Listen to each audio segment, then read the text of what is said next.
Hi all, my name is Dr. Shelby Miller, and today I want to kick off our exploration of e-languages by discussing writing as both a technology and a symbol of identity. If you've ever taken, or if you've never taken a linguistics class before, the first question you might be asking yourself is, what is linguistics? The short answer is that linguistics is the study of language, any and every language. You'll naturally learn more about the field of linguistics as we investigate e-languages, so don't feel shy about jumping into this topic if the concept of linguistics is new to you. Those of you who are familiar with linguistics and have possibly taken other linguistics courses with us are probably aware that linguists commonly study spoken language, so oral communication, typically in a face-to-face setting. An example might be studying the language you use on campus when you are talking face-to-face with friends in the cafeteria versus talking face-to-face with a professor in a classroom. In this course, however, we are going to broaden our linguistic focus, our language focus, to include both oral and written communication. And we're doing so by specifically looking at e-languages. E-languages are any type of language or communication that is electronically mediated. So simply put, communication that is transmitted electronically. If you've ever sent an email to someone, then you have used an e-language. In fact, I feel confident that you're actually pretty well versed in a variety of e-languages because any type of communication that is done by means of electronics is going to fit into our understanding of e-languages, such as sending a text message over a cell phone, posting a tweet on Twitter, talking in chat groups, searching something on the web, even watching this very video, which you are doing so from an electronic device, is engaging in e-language. Now, on the previous slide, I highlighted how linguists typically study oral communication. But when you're looking at some of the ways we use e-language, you'll notice that many do not necessarily involve oral communication at all, such as emails. And the few that do certainly don't require being face-to-face with someone, like this recorded video you're watching. So naturally, as we study e-languages, we have to broaden our focus to include not only oral communication, but also written communication. We're interested in e-languages because the way we use technology to communicate has had an influence on the way we read, write, speak, and listen. So while we're broadening our linguistic focus to look at both oral and written communication, we also need to broaden our understanding of what technology entails. The word technology actually comes from the word tekhne, which means the skill of crafting and building things. And this is the old Greek word tekhne. I'm sure when most of you think of technology, your minds are immediately drawn to anything associated with modern day electronics. However, if we look closer at the history of the word and our modern day definition, we can actually find a meaning that reaches beyond our understanding of technology as an electronic thing. Technology can be defined as the application of scientific knowledge for practical purposes. This definition still encompasses electronic technology, and that we do in fact use electronics for practical purposes, such as communication. But the definition is not limited to mean something that includes a battery or connects us to the internet. In fact, a technology is anything developed that changes or influences the human environment, such as writing. Writing is a technology because it was developed for a practical purpose, and it has indeed influenced our human environment. We know writing was invented because the languages spoken around the world today actually didn't start out with a written form. Languages start in a spoken form, and later comes a written form. As a side note, there are actually some languages that exist today that still do not have a writing system. The spoken form of a language is always older than the written form. So for example, the English language started as a spoken language 1400 years ago, and over time, a writing system was developed.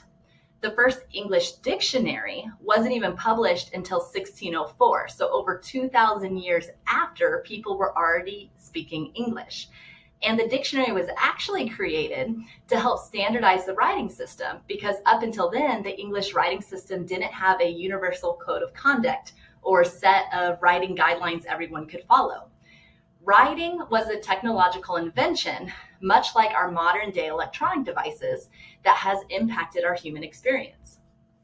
Returning to our definition of technology, the original Greek word tekhne also meant the skill of crafting poetry. So in other words, writing has always been identified as a type of technology, one that advances language, meaning, and thought for the speakers of that language. In general, writing is different than speaking. Writing is often planned, meaning one takes more time to compose their written words than they do to compose their spoken words. Writing is typically permanent and can be archived, whereas speech disappears the moment it is said. Writing, especially when we think of writing an essay for school, is typically very formal, whereas speech is typically informal. And writing, or more specifically writing styles, are often slow to change. We usually stick to certain writing rules and conventions over time, whereas the rules of spoken language are really quick to change. All of these things are generally true differences between written word and spoken word. But as we head down the road of exploring e-languages, we may find that some of these differences don't always apply to electronically mediated communication. For example, speech is usually less permanent than writing, but with the ability to record videos, it is now just as easy to archive speech as it is writing.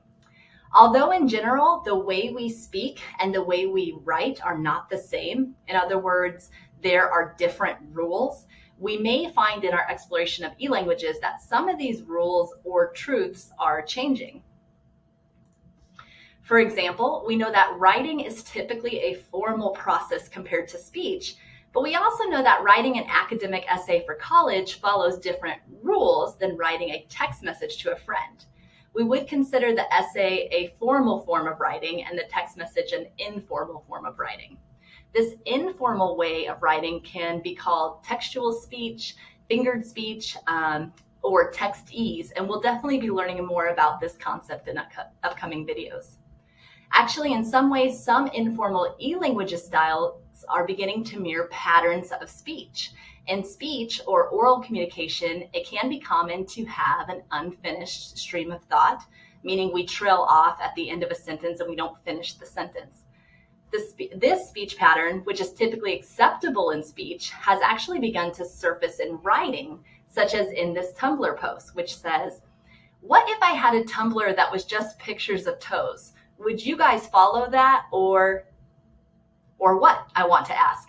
As far as written form goes, this sentence is considered incomplete, and you're more likely to find this type of sentence in spoken language than in written form. It leads you to wonder who wrote this post, who was their audience, did their audience find it odd that the sentence wasn't finished, or did it make sense and fit the communication style of this particular group in this particular space? We want to explore e-language discourse choices from the viewpoint that writers are still following rules when they write, but the rules are mediated by writing identities. Because language, speech, and writing are both symbols of identity, especially our social identities. In spoken language, we speak a certain way in order to align ourselves as group members to certain social groups. We do this by using the dominant practices and discourses of those groups.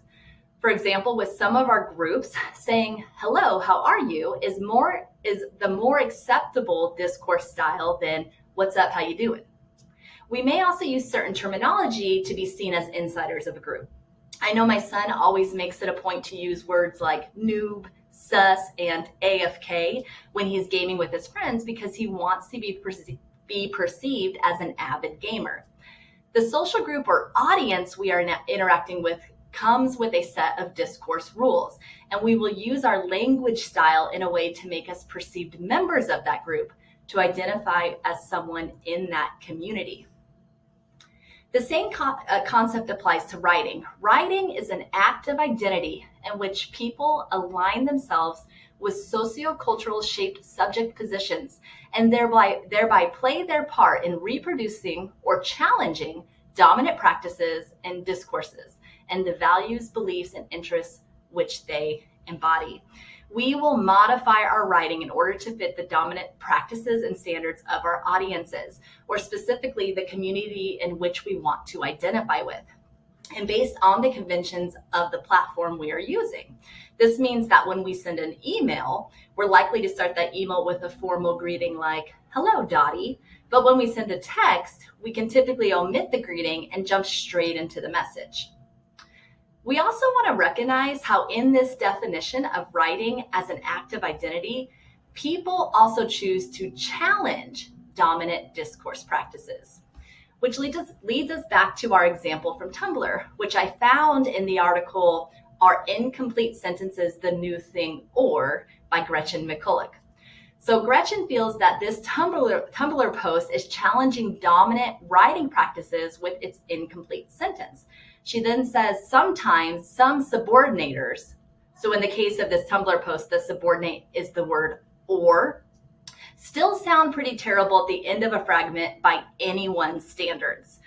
So it is pretty clear that this writer feels that this particular Tumblr post challenged dominant discourse practices and that it's unacceptable by anyone's standards, which leads me to wonder again about who wrote this Tumblr post and how do these linguistic or writing choices reflect in this person's identity as a writer. It is likely that this person who wrote this Tumblr post belongs to a different social group than Gretchen, the author of this article, and that the writer of this post made this linguistic choice under the practices of a socio-cultural identity. So we know that writing is a technology that advances language, meaning, and thought. We also know that writing is an identity where we use or challenge specific practices and discourse to situate ourselves as members of a social community. With this foundational knowledge, we are ready to embark on our investigation of e-languages and understand its communication, social, political, and effective functions in society. I look forward to exploring this topic more with you.